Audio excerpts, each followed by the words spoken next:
Hello दोस्तों, जय हिंद। उम्मीद आप सब लोग मस्त होंगे और अपनी पढ़ाई में व्यस्त होंगे।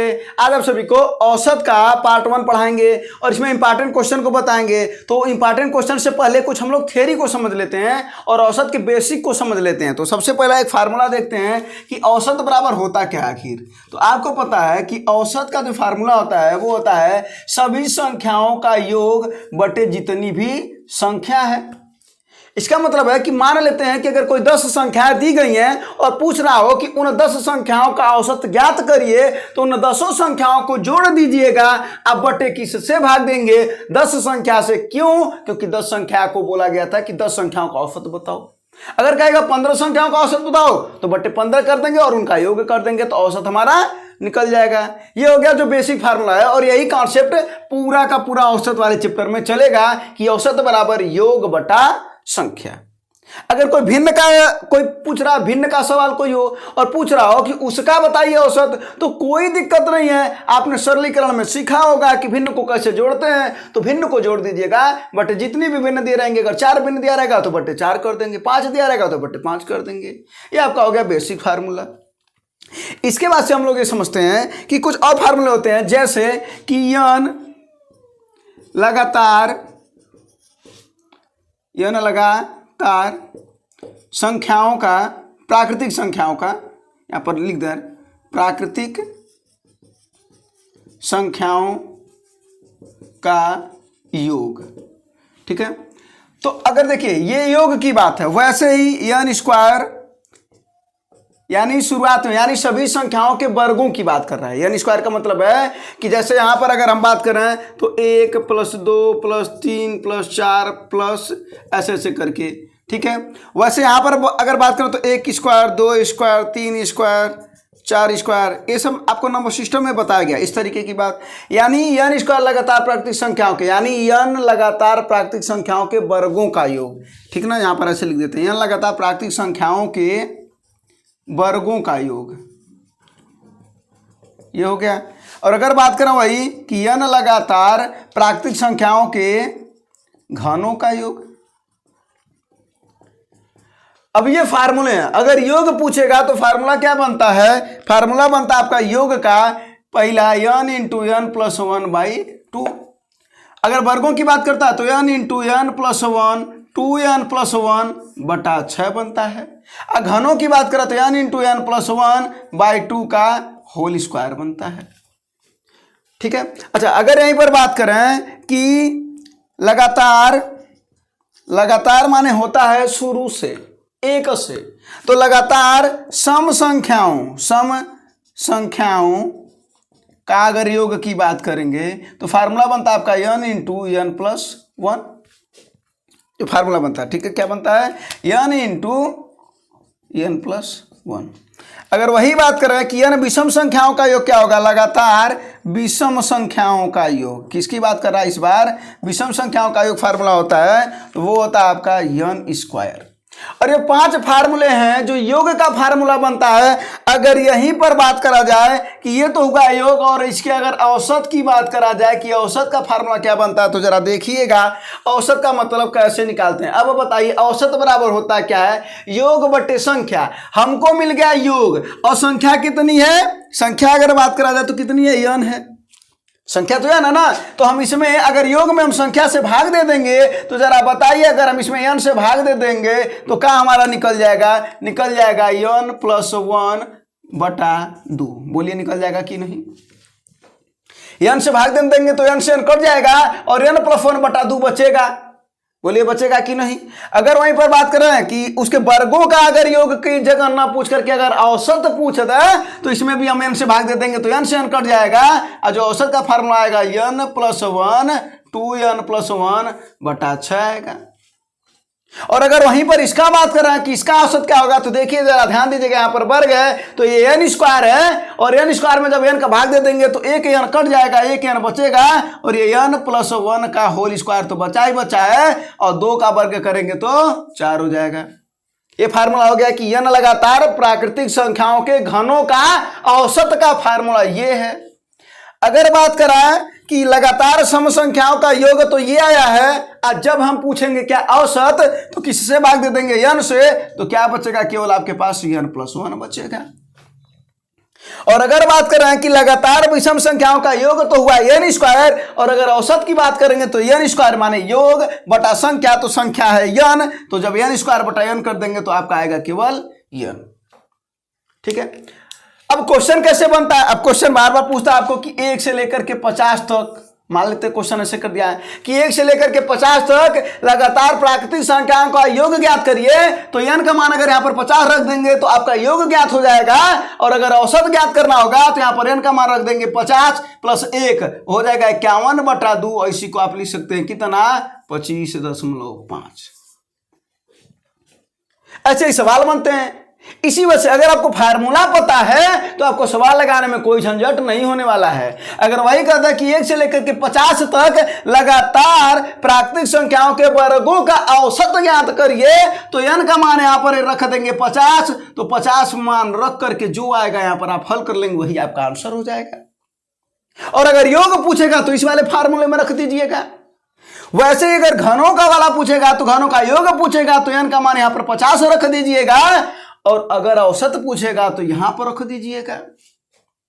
वैसे पूछा कि अगर 1 से लेकर के 100 के बीच में, 1 से लेकर के कितना, 100 के बीच में जितनी भी सम संख्याओं का योग कितना होगा, तो आप बताइए 1 से लेकर के 100 की अगर बात करा जाए, 1 से लेकर के 100 तक, तो कुल सम संख्याएं होती हैं 50। अब विषम संख्याएं कितनी होती हैं, वो होती हैं 50। तो यहां पर हम क्या रख देंगे, 50 गुणे 50 + 1 51, यानी 50 × 51, ये हो जाएगा योग। लेकिन अगर औसत की बात करेंगे, अगर औसत की बात करेंगे कि लगातार 1 से लेकर के 100 तक के बीच में सम संख्याओं का औसत ज्ञात करो, तो आपको पता है कि 1 से लेकर के 100 तक जो सम संख्याएं होती हैं वो होती हैं 50, और जब यहां पर रख देंगे 50 + 1, तो क्या हो जाएगा भैया आपका 51। यानी क्या आपका औसत आया कि 1 से लेकर के 100 तक सम संख्याओं का औसत आया आपका 50 + 1 51। अगर वही पूछे कि 1 से लेकर के 100 तक जरा विषम संख्याओं का औसत बताओ, तो ये भी होती है 50, और जब हम यहाँ पर रखेंगे n का मान 50, तो इसका आंसर आएगा केवल और केवल 50, और इसका आएगा 51। तो बस, तो आपको हमने 10 सवाल बताया, 5 इस पर, योग पर, और 5 औसत पर। क्लियर है, ये हो गई आपकी कुछ थियरी। अगर वहीं पर कुछ और बात कर लिया जाए कि अगर हमको कुछ संख्याएं माननी होती हैं, कभी कभी हम लोगों को संख्याएं माननी होती है। संख्याएं क्या माननी होती है, कहता है कि जरा बताइए अगर लगातार 5 प्राकृतिक संख्याएं हैं, तो प्राकृतिक संख्या जब मानेंगे तो हम पहला जो संख्या मानेंगे वो x, दूसरा x+1, अगला x+2, x+3, x+4 ... ऐसे। अगर वहीं पर ये हो गया प्राकृतिक संख्या, अगर वहीं पर विषम संख्या माननी है तो x+2, x+4, x+6, x+8 ऐसे करके। और अगर सम संख्या माननी है, ये विषम हुआ चाहे सम हुआ, दोनों को हम यही मानेंगे। इस बात का याद रखे रहिएगा, और अभी इसकी आगे सवाल में जरूरत पड़ेगी।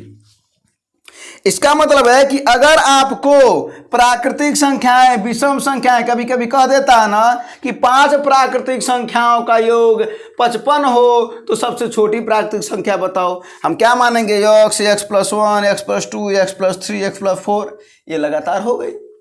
अगर विषम की बात करेगा तो आप ये मानिएगा, और सम की बात करेगा तो दोनों में कोई अंतर नहीं है, लेकिन आपको मानना यही है कि x+2 दूसरा होगा, अगला होगा x+4, अगला होगा x+6। अब पहला वाला आपको पता है कि पहला विषम संख्या कौन होती है, 1 ना होती है, तो हम 1 में 2 जोड़ेंगे तो 3 आएगा, 1 में 4 जोड़ेंगे तो 5 आएगा। ये सब जो आ रहे हैं विषम संख्या है कि नहीं है।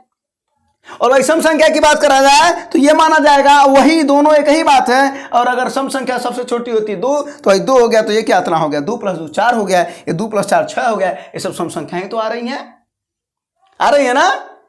तो ये बात है, तो ये आप इसको नोट कर लीजिएगा इस चीज को, और ये आप समझे रहिएगा, और आगे जो भी सवाल हैं अब उसको बताया जाएगा, आप इसका स्क्रीनशॉट भी ले सकते हैं। ठीक है, तो अब चलते हैं अगले सवाल पर। अब जो आपकी परीक्षाओं में सवाल पूछे गए अब उसको बताते हैं। ठीक है, ये हो गया आपका फार्मूले। ठीक है, और फार्मूले को समझना जरूरी है, क्योंकि कहीं बहुत ऐसे जगह पर फार्मूले डायरेक्ट क्वेश्चन के रूप में आ जाते हैं। फार्मूले का यूज करेंगे, आप तुरंत आंसर क्या करेंगे, बता देंगे। तो चलते हैं आपका पहला क्वेश्चन पर और समझते हैं कि आपका पहला क्वेश्चन क्या है। ठीक है, कह रहा है कि 5 क्रमागत सम संख्याओं का औसत 40 है। देखिए आ गया ना, क्वेश्चन पूछ दिया ना कि 5 क्रमागत सम संख्याओं का औसत 40 है, इन संख्याओं में सबसे छोटी संख्या का मान ज्ञात करिए।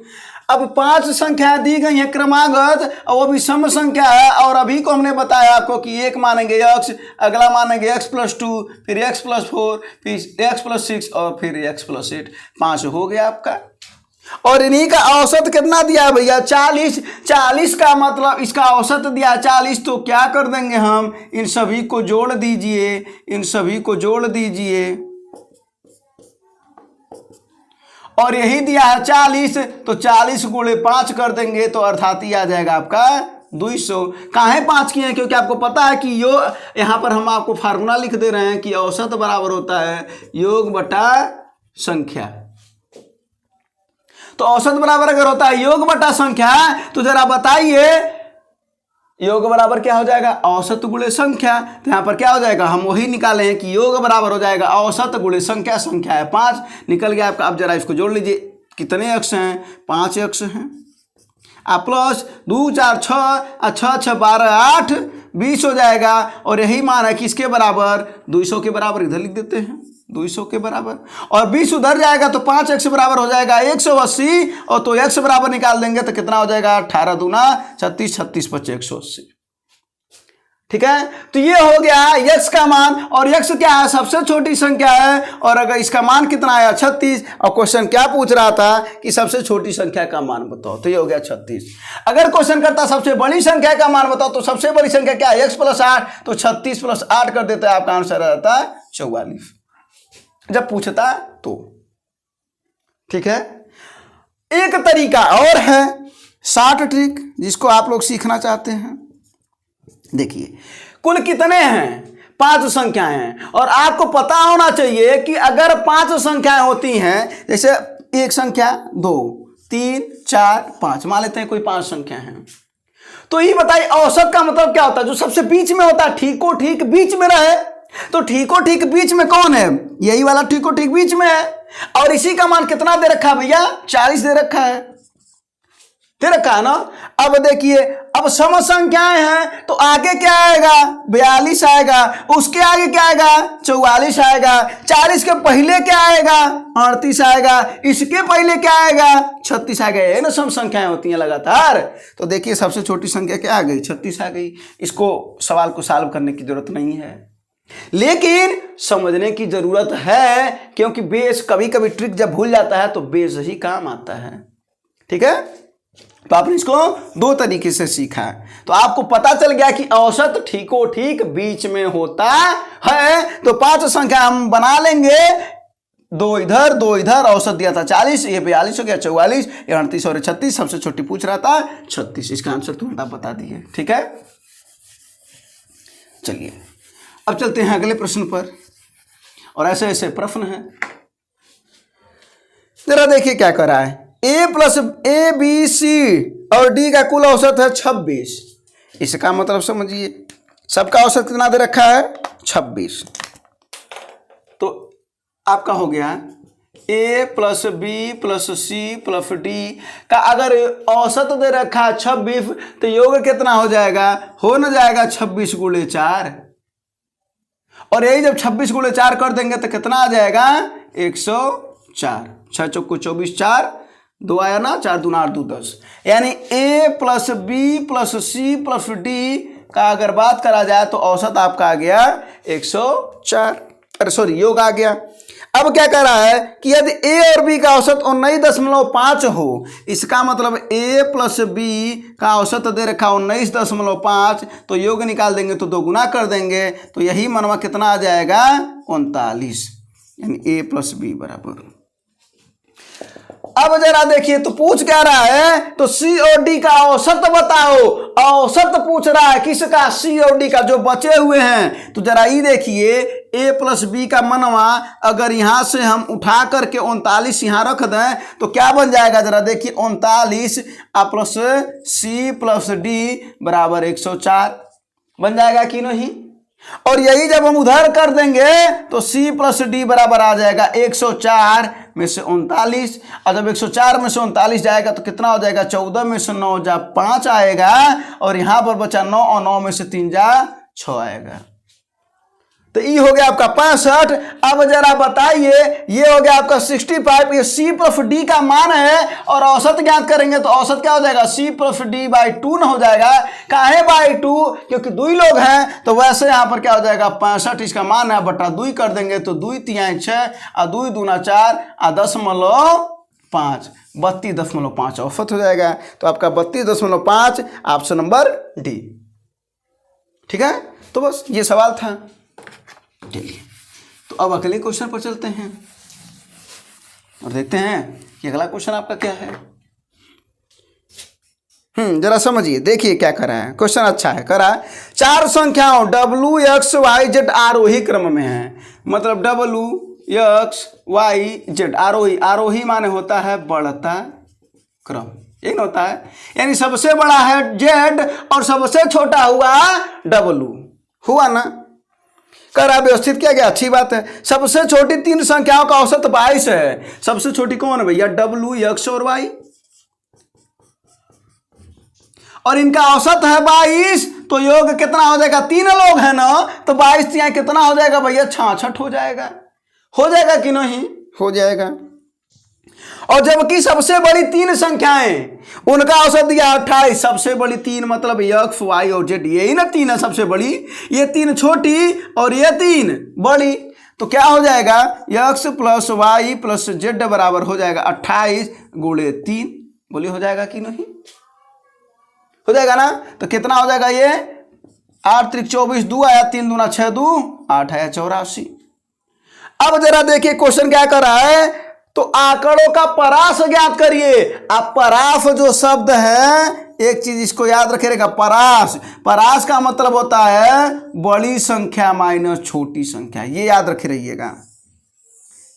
परास का मतलब क्या होता है, बड़ी संख्या माइनस छोटी संख्या। तो जरा देखिए कैसे ज्ञात करेंगे, तो ये है समीकरण नंबर 1 और यह है समीकरण नंबर 2। क्या करेंगे, अब देखिए कि समीकरण 1 और समीकरण 2, तो क्या कर देंगे, समीकरण 2 माइनस समीकरण 1 कर देंगे। क्या कर देंगे, समीकरण 2 माइनस समीकरण 1। तो जरा देखिए क्या हो जाएगा, X plus Y plus Z बराबर लिख देंगे 84, और आप क्या कर देंगे भैया, W plus X plus Y, यानी W plus X plus Y बराबर कितना, 66। अब इनको क्या कर देंगे, माइनस कर देंगे। तो जरा देखिए, y से y कट जाएगा, x से x कट जाएगा, क्या बचेगा, ऊपर z है और नीचे है w, बराबर क्या हो जाएगा, 14 में से 6 जा आपका बचेगा 8, और यहाँ पर बचा 5, 7 में 6 जा 1। अब जरा देखिए z क्या है, सबसे बड़ी संख्या, और वहीं पर w क्या है, सबसे छोटी संख्या। और आपको बताया कि परास कैसे ज्ञात करते हैं, बड़ी संख्या माइनस छोटी संख्या, यानी बड़ी माइनस छोटी बराबर 18। इसका मतलब इसका परास आया 18, ऑप्शन नंबर दूसरा। तो परास का जो फार्मूला है वो समझिएगा कि बड़ी संख्या माइनस छोटी संख्या को हम कहते हैं परास। और देखिए हमने क्या किया, समीकरण 2 माइनस समीकरण 1 कर दिया, आंसर आ गया। ठीक है, अब चलते हैं अगले सवाल पर और देखते हैं, समझते हैं कि अगला सवाल क्या है। ठीक है, अगले सवाल पर देखिए, कह रहा है 3 संख्याओं का औसत 7 है। 3 संख्याएं मान लेते हैं A, B और C। अगर औसत 7 है तो योग कितना हो जाएगा भाई साहब, सॉरी हाँ 21 ना हो जाएगा। क्यों, क्योंकि 7 गुणे 3 इक्वल टू 21 हो ना जाएगा, यानी A plus B plus C बराबर आ गया आपका 21। अगर आप पहले 2 संख्याओं का औसत 5 है, पहले 2 यानी पहले 2, तो औसत अगर 5 है तो कुल योग कितना हो जाएगा, 10 ना हो जाएगा, 2 5 10, क्योंकि 2 संख्याएं हैं। और क्या कर रहा है, जबकि अंतिम 2 का औसत 8 है, अंतिम 2 मतलब B और C, तो B और C का औसत कितना 8, और 2 संख्या है तो 8 दूना 16, ये हो गया। अब क्या पूछ रहा है, तो तीनों संख्याएं क्या होंगी। अब देखिए 3 समीकरण हैं, तो 3 समीकरण से 3 मान निकलते हैं। तो जरा देखिए A प्लस B का मान 10 है, अगर हम उठा करके यहाँ पर रख दें तो हम लिख सकते हैं कि 10 प्लस C बराबर 21। तो C बराबर क्या हो जाएगा, 21 माइनस 10, और ये हो जाएगा 11, यानी C का मान आ गया आपका 11।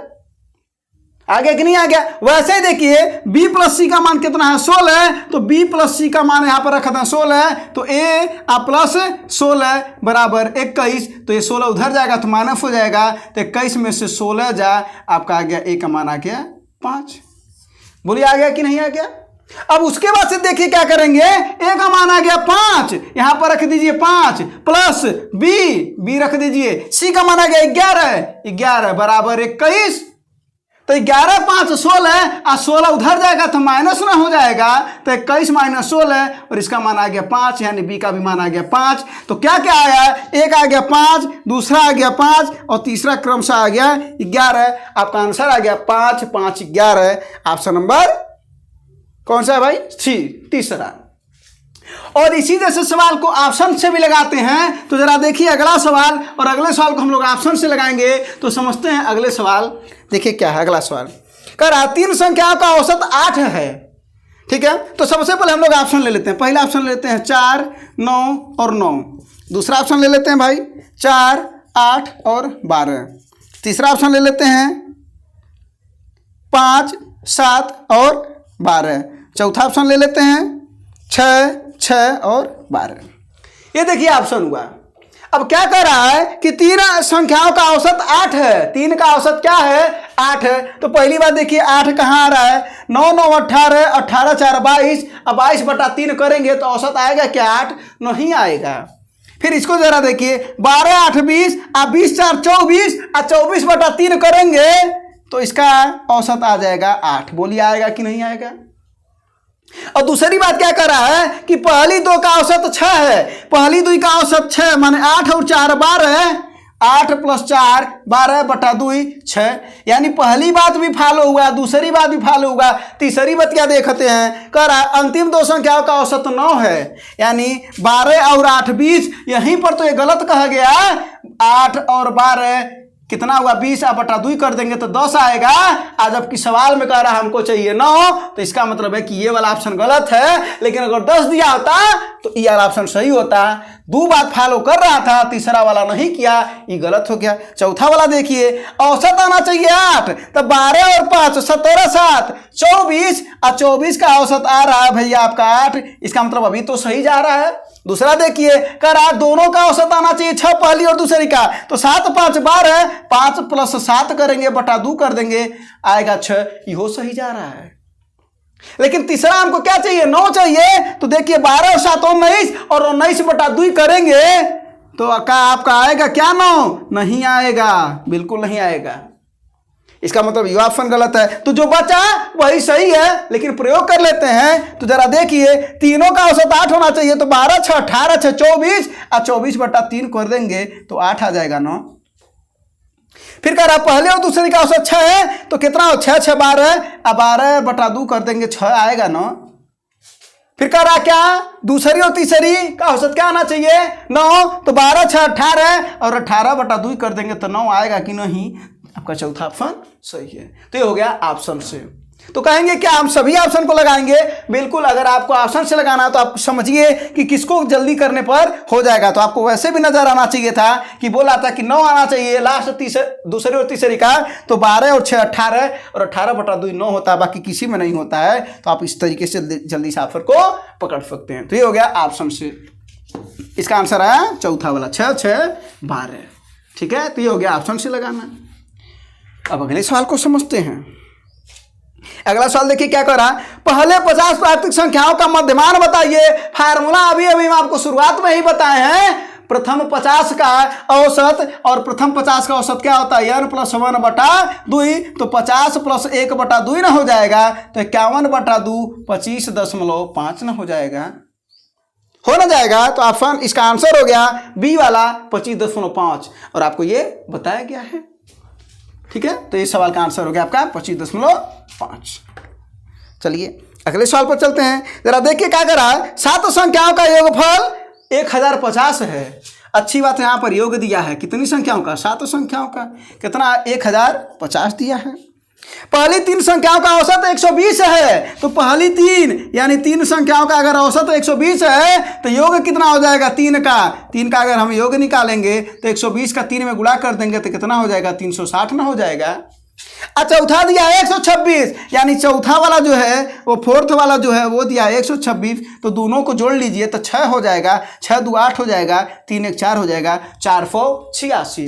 यानी पहला दूसरा तीसरा चौथे का योग आ गया आपका 486। तो 4 का मिल गया, कुल है 7, बच कितने रहे हैं 3, तो हम 3 को कैसे निकालेंगे, तो 7 में से 4 वाले को घटा देंगे, यानी 1050 में से हम क्या करेंगे 486 को घटा देंगे, घटा दीजिए तो कितना आ जाएगा, ये 4 आ जाएगा, और यहाँ पर कितना बचा 4 और 14, यहाँ पर 14 ना हो जाएगा, तो 14 में से 8 जा 6 हो गया, और यहाँ पर बचा 9, 9 में से 4 जा 5 हो गया।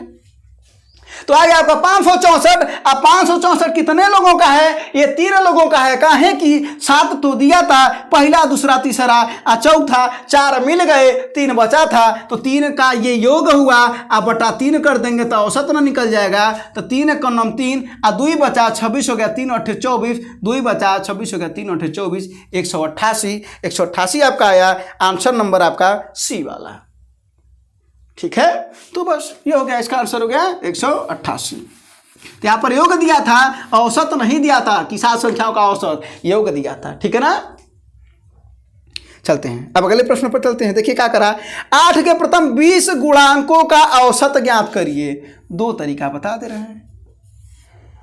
पहला तरीका देखिए क्या है, फार्मूला क्या बनता है, जिसका गुणांक कहता है औसत ज्ञात करने के लिए, ध्यान से समझिएगा। तो n मान लेते हैं कि n एक गुणांक है और फार्मूला होता है n × n + 1/2।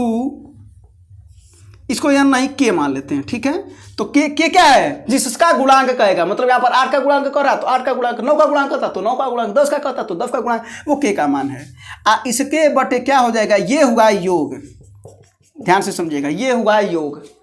अगर योग ज्ञात करना रहता 8 का तो हम क्या कर लेते हैं, यहाँ पर 8 के गुणांकों का प्रथम 20, तो यहाँ पर हम लिख देते k का मान 8 हो गया और n का मान हो गया 20, गुणे 20 और 1 21/2।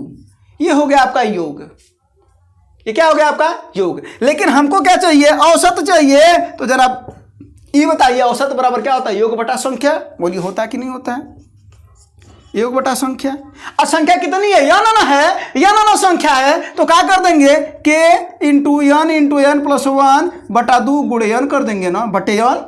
ये 2 तो फार्मूले वाला है और ये n क्या है, संख्या है, n से n कट जाएगा, तो औसत का फार्मूला क्या आएगा, k × n + 1/2।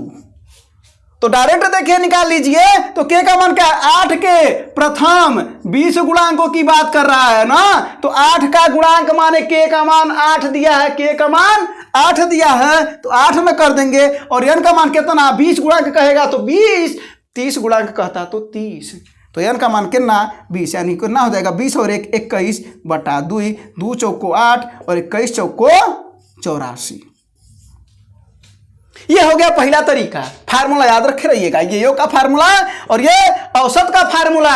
अब एक और तरीका है, 8 के गुणांकों की बात कर रहा तो पहला संख्या 8, दूसरा 16, तीसरा 24 डाट डाट डाट 20 गुणांकों की बात करेगा तो कितना हो जाएगा, लास्ट संख्या हो जाएगा 160। बोलिए होगा कि नहीं, होगा कि नहीं। अगर यही कहता 7 का गुणांक तो 7 लिखते, 14 लिखते, 21 लिखते, 20 का करता तो 140 ना लिखते। तो समझ में आ गया। तो सबसे पहले आपको बनानी है श्रेणी। तो श्रेणी बना लिए ना आप, श्रेणी बना लिए ना, तो 8 का हमने बना लिया श्रेणी, 160 का है लिखे हैं, समझ में आ रहा ना। 8 गुणे 20 वो लास्ट पद है। अब देखिए योग का फार्मूला क्या होता है, योग का फार्मूला होता है n/2 a + l। ए जहां का है प्रथम पद है और यल क्या है अंतिम पद है, और n क्या है पदों की संख्या। अब जरा देखिए n माने पदों की संख्या कितनी है, 20 न है, तो 20/2 और a + l माने 8 + 160। ये 10 बार में कट न जाएगा और ये कितना हो जाएगा 160 और 8 68, तो 168 माने 10 का गुणा कर देंगे तो 1680। ये आया योग, क्या आया योग। और हमको क्या चाहिए, हमको चाहिए औसत। तो औसत बराबर क्या होता है, योग बटा संख्या। तो जरा बताइए ना, योग आ गया 1680, संख्या कितनी है, 20 है। कितनी है, 20 है। कितनी है, 20 है। तो बटा 20 कर देंगे, तो देखिए काट देंगे, तो 2 8 16, 2 चौको 8, 84 आया कि नहीं आया। तो इसका औसत क्या हो गया, 84। और अगर डायरेक्ट निकालना चाहते हैं तो आप बहुत ही आसानी से निकाल सकते थे। इसके बाद से कहेगा तो आप और डायरेक्ट निकालिएगा। यहां से जो ये बटे एन है ना, एन को गायब कर दीजिएगा, सीधा सीधा दोनों को जोड़ दीजिएगा और उसका आधा कर दीजिएगा, वही औसत होता है। याद रखे रहिएगा। क्या हमने बोला, 8 को 160 में जोड़ दीजिए, तो 160 में जोड़ दिया, बटा आधा कर दिया, तो कितना हो गया, 168 बटा 2, 2 8 16, 2 चौको 8। ये देखिए डायरेक्ट बता दीजिए। यानी अगर कहता 7 के प्रथम 20 गुणांकों का औसत बताओ, पहला 7, दूसरा 140, दोनों को जोड़ दीजिए, बटा 2 कर दीजिए, कितना हो जाता है, 147 बटा 2 जो आता है वो आपका आंसर हो जाता है। समझे कि नहीं। तो एक है फार्मूला, लेकिन हमने क्यों बताया, ताकि आप दो तरीकों से समझे, एक ये तरीका और एक बेसिक। अगर गलती से भूल जाए तो बेसिक ना भूलें। और एक बात याद रखे रहिएगा, अब इसके बाद से 5 का गुणांक, 10 का गुणांक, जितना भी कहेगा, अगर कहेगा 5 का कुल 30वां गुणांक बताओ, तो पहला पद क्या हो जाएगा भैया, 5 ना हो जाएगा, और 30वां माने 150 हो जाएगा, और दोनों को जोड़ दीजिएगा बटा 2, तो हो जाएगा 155 बटा 2। यही आपका औसत हो जाएगा 2 7 14 और 1 2 7 14.5, 77.5 हो जाएगा। ठीक है। तो देखिए आपको ये चीजें समझ में अब आ गया होगा। तो कभी भी औसत निकालना है और गुणांक की बात करेगा तो प्रथम पद प्लस अंतिम पद बटा 2, वही आपका क्या हो जाएगा, औसत। औसत कहेगा। और अगर योग ज्ञात करेगा तो फार्मूला हमने आपको बता ही दिया है। ठीक है। अब चलते हैं अगले प्रश्न पर और समझते हैं अगला प्रश्न क्या है। करा 3 संख्या दी हुई है, दूसरी संख्या पहली संख्या की 3 गुनी। इसका मतलब पहली संख्या मान लेते हैं, दूसरी मान लेते हैं और तीसरी मान लेते हैं, क्या दिक्कत है। तो कह रहा है जिसमें दूसरी संख्या पहली की 3 गुनी, माने अगर मान लेते हैं पहली 100 है तो ये कितना हो जाएगा भैया, 300 ना हो जाएगा, 300 ना हो जाएगा। क्यों, क्योंकि दूसरी कह रहा पहली की 3 गुनी है, तो पहली 100 तो दूसरी 300। कोई दिक्कत है आपको, बिल्कुल नहीं है, ये तो सवाल में कह ही रहा है। अगला आगे क्या करा है, तथा तीसरी की 2 गुनी है। कौन, दूसरी पहली की 3 गुनी है, दूसरी पहली की 3 गुनी है और दूसरी इसकी 2 गुनी है। तो जब ये 150 होगा तब बन इसका 2 गुना होगा, 150 का 2 गुना ना 300 होगा। ये बात समझ में आया। तो दूसरी पहली की 3 गुनी था, यानी पहली को हमने 100 मान लिया तो हो गया 300, और तीसरी की 2 गुनी तो 150, तो 300 ना होगा। बस इसका रेशियो निकाल लीजिए। क्या निकालना आपको, रेशियो, अनुपात निकालिए। 0 से 0 कट गया, 5 दूना 10 और 5 छक्का 30, 5 तिहाई 15, 2:6:3 का अनुपात आया। कोई दिक्कत है, नहीं है। अब जरा देखिए, यदि तीनों संख्याओं का औसत 66 है, औसत 3 का दिया है 66, तो योग कितना हो जाएगा महाराज, 66 गुणे 3 अर्थात 3 छक्के 18, 3 छक्के 18, 1 19, 198। 198 आ गया योग, और 2:6:3 के अनुपात में है ये बटे हुए। पूछ रहा है तो पहली संख्या बताओ, पहली संख्या माने 2 का बताना है ना, तो पहली संख्या निकालेंगे तो 2 बटा कुल कितने लोग हैं, 2 6 8 और 8 3 11, 2 बटा 11 गुणे 198, और 11 से काटिए इसको, 11 इकोनॉम 11, 8 बच्चा 11 8 88, 18 आ गया, और 18 दूना 36, 36 आ गया। पहली संख्या 36 मिल गई आपको। ऑप्शन नंबर कौन सा भैया, पहला। तो ये हो गया आपको पहली संख्या मिल गई 36। और ऐसे ही अगर दूसरी ज्ञात करना होता तो क्या करते, 6 बटा 11 गुणे 198। ठीक है ना। तीसरी क्या करना होता तो 3 बटा 11 गुणे 198। तो ऐसे सवाल का सबसे पहले आप क्या ज्ञात कर लीजिएगा, अनुपात ज्ञात कर लीजिए। और औसत दिया था तो हम क्या ज्ञात कर लिए, इसका योग ज्ञात कर लिए, और हमको मिल गया योग, अनुपात मिल गया। सबको हम अलग अलग भाग में बांट देंगे, पहला भाग, दूसरा भाग, तीसरा भाग, और हमने वही कर दिया, बांट दिया। ठीक है ना। ये तो औसत का नियम है, तो इसका आंसर ये आ गया। तो अब चलते हैं फिर अगले सवाल पर और देखते हैं कि कोई और सवाल बचा हुआ है। एक और सवाल है, ठीक है ना। जरा देखिए, हाँ ये लास्ट सवाल है। क्या कह रहा है, ये लास्ट सवाल है, कह रहा 5 क्रमागत संख्याओं का औसत 100 है। 5 क्रमागत संख्याओं का औसत 100 है। क्रमागत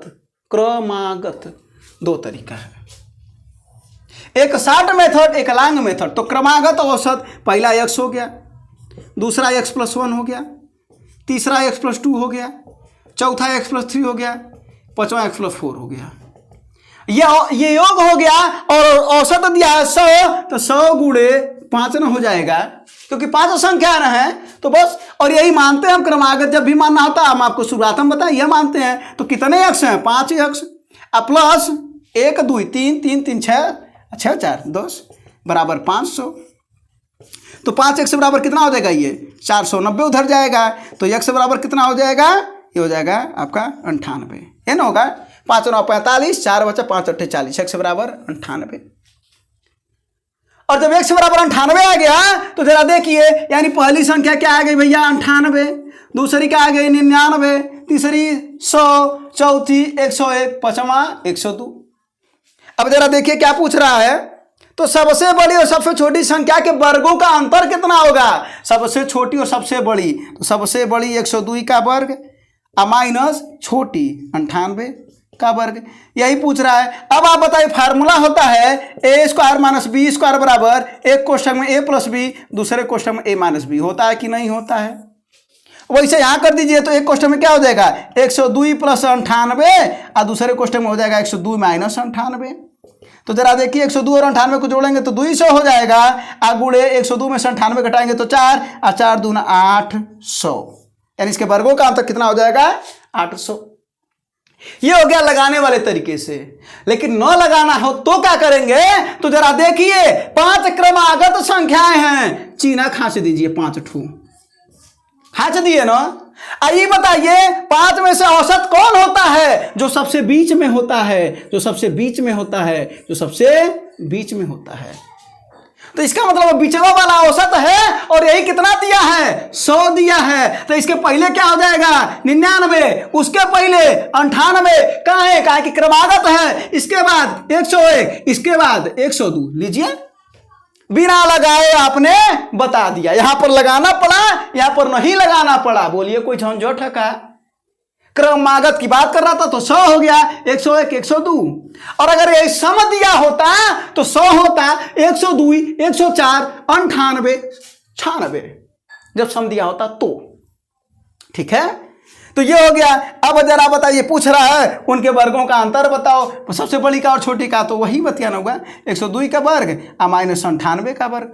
ठीक है, अभी अभी निकाले हैं यही चीज क्या, तो यही आ जाएगा आपका 800 आना जाएगा। यही फार्मूला लगा देंगे तो क्या हो जाएगा भैया आपका 800, ऑप्शन नंबर पहला। तो ये थे आपके कुछ सवाल, और ऐसे ही सवाल जो आपके परीक्षाओं में आते हैं वो नेक्स्ट सेशन में आपको करा दिए जाएंगे। और ये रहा औसत का पार्ट 1, और बाकी आपको क्वेश्चन मिल जाएंगे। धन्यवाद, जय हिंद।